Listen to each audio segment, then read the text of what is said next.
The only thing more dangerous than ignorance is arrogance, said Albert Einstein. Arrogant leaders might succeed, but they are not always successful. Powerful people rarely lack confidence, but they often lack humility.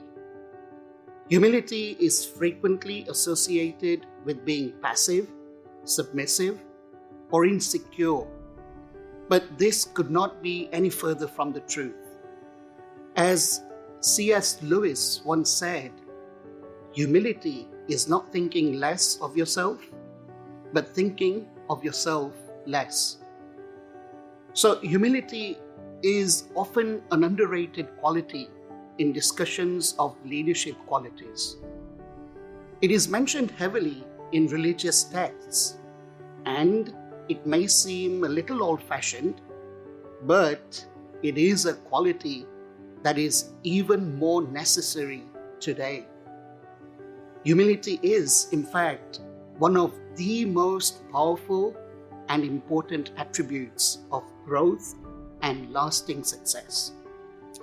Being humble helps to build trust, and it also facilitates learning, which are key aspects of leadership and personal development. As the 1993 Nobel Peace Prize winner from South Africa, Nelson Mandela, once said, "The first thing is to be honest with yourself.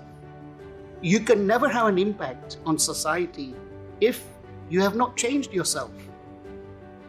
So great peacemakers are not people of just integrity and honesty, but also of humility.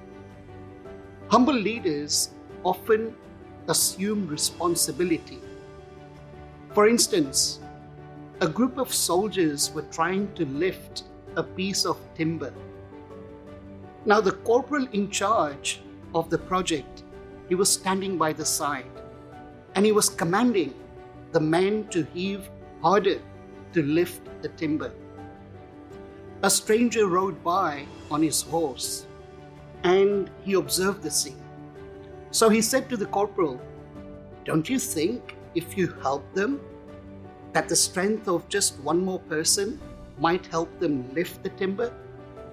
The corporal replied, "But that is not my job. It is not for me to do this work. This is their work," said the corporal. The stranger dismounted from his horse, and then he joined the ranks of the soldiers, and he started helping them to lift the timber. The added strength of just one more person was all it took to lift the wood. Having completed the task, the stranger mounted his horse, but before departing, he turned to the corporal and said, "The next time you have a piece of timber that you need lifting, call for the commander-in-chief." It was then that all the men realized that the stranger was no other than George Washington, the first president of the United States and the commander-in-chief of the army. Instead of blaming the system or the behavior of other people, humble people assume responsibility by owning their part, even if it is not their fault. In the summer of 1980, His Holiness Pramukh Swami Maharaj was on a spiritual tour of the United Kingdom. The devotees had arranged a retreat at Epping Forest, which is a vast area of ancient woodland in Essex, London. There was an air of excitement amongst the young and the old, who had gathered in large numbers. Many people had traveled from all over the country to spend time with their spiritual leader in beautiful natural surroundings. But there was a problem. On his way to the site, Pramukh Swami Maharaj was engaged in a program of house visits, which took more time than anticipated. At first, the devotees were quite patient and waited. But after a few hours, they became restless and frustrated because there was no sign of their guru. By the time Pramukh Swami did arrive, clouds were looming and drizzle had started. Soon there was a downpour and the whole retreat was ruined. Everyone left for their homes in anger and confusion. Now, some of the people were so disoriented that they started blaming the devotees and organizers for the great fiasco. Many people felt hurt, and naturally they started criticizing the senior devotees who were responsible for Swami Shri's schedule. Now, as the day wore on, the negativity around the failed event amplified until it reached Pramukh Swami's ear. But he was calm and composed.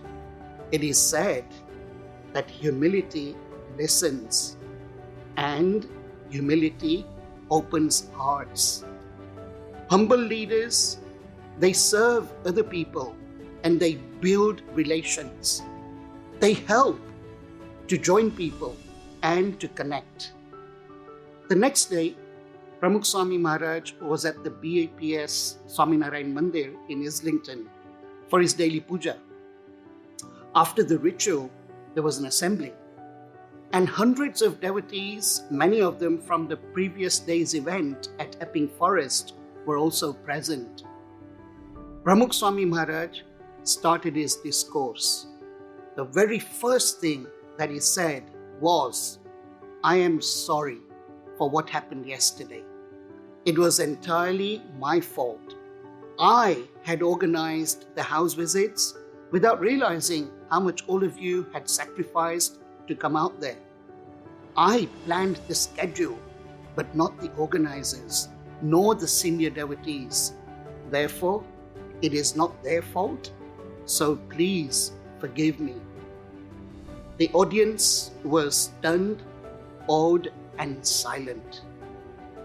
Pramukh Swami Maharaj's words carried immense power. They had a profound impact on people's lives. Everyone resolved to forget their differences and move on. Humble leaders put other people first. They take the blame, even if it is not their fault. Humility is a deeply revered quality amongst spiritual traditions. Indeed, many consider it to be the mother of all virtues. So just imagine a world in which not just religious people, but leaders from homes to corporations live and lead with humility.